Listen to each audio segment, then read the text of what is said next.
Saludos a quien ven este vídeo. Con la noticia del acercamiento de Estados Unidos con Cuba en el 2014 quisiera hacer una serie de vídeos con respecto a la historia de ambos países. El primero tratará sobre la soberanía de Cuba antes de la revolución. Créditos al sitio de 14 y medio.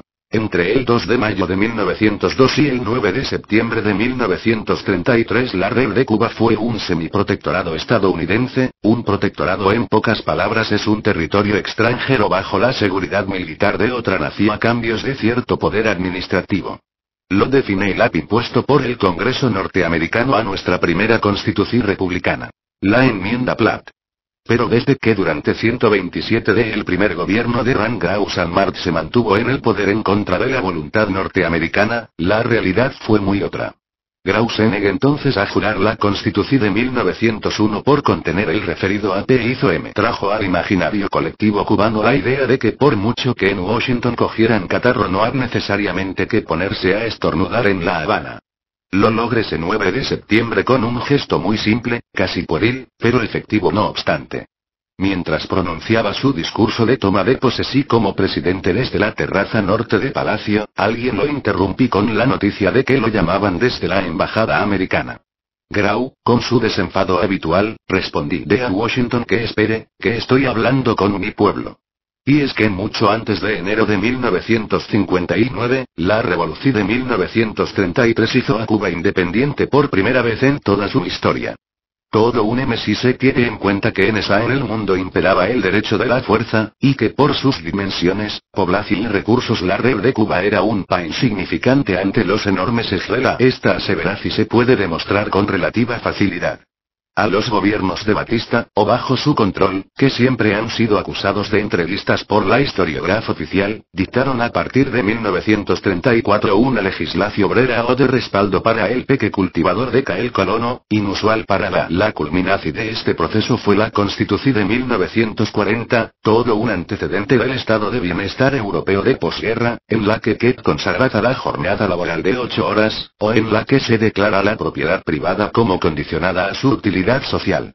Y tal sea que en un país en el que, tras la abrupta caída del precio de la C en 1920 y el consiguiente crack bancario que trajo las vacas flacas, los mayores intereses del PAP pasado a manos norteamericanas. Legislaciones y medidas atentatorias de tales intereses, por lo tanto, y que en consecuencia, por el solo hecho de haber sido adoptadas, demostraban de modo innegable el alto nivel de independencia de que comenzamos a disfrutar a resultas de la revolución de 1930. Pero nuestro alto nivel de autodeterminación se transparenta sobre todo en la exterior del período out. Bajo el segundo gobierno de Grau entre 1944 a 1948 y el de Carlos Pérez Ocar entre 1948 a 1952, nuestro peque se comportó como todo una potencia hemisfera a ratos incluso mundial.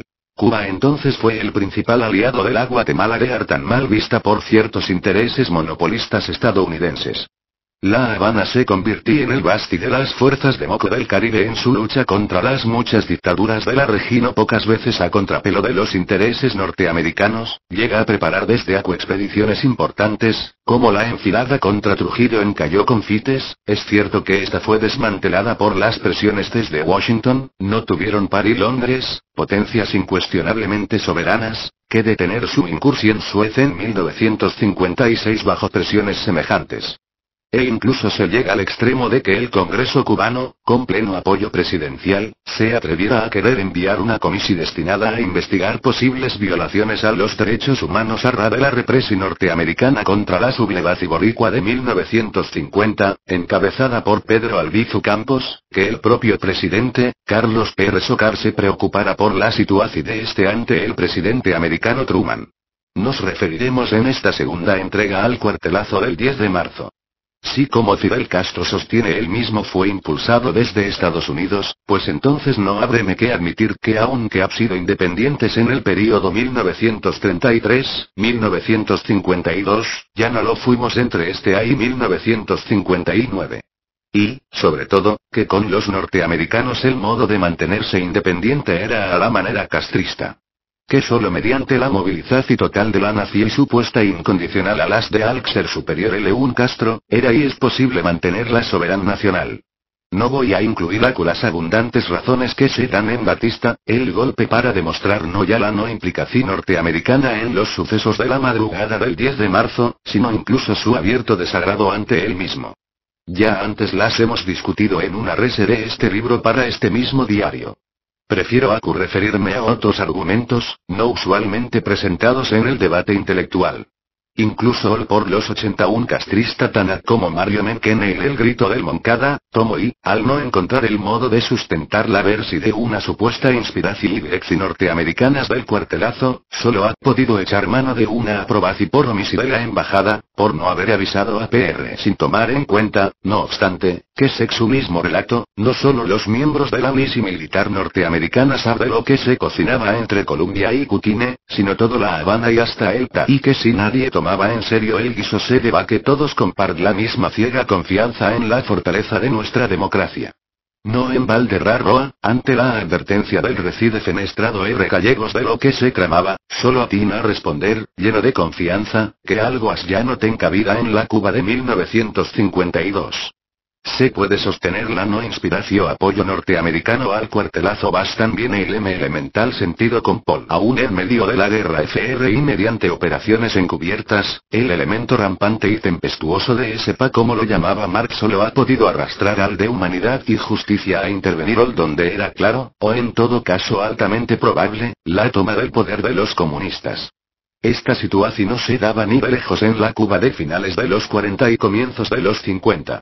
El Partido Comunista, PSP, ha visto que las masas le retiraban su ya escaso apoyo y durante el periodo out. Si para las elecciones de 1948 ha obtenido 142.972 votos, aproximadamente un 6% del padre electoral, en las reorganizaciones de partidos de noviembre de 1949 y 1951 obtuvo respectivamente 126.524 y 59.000.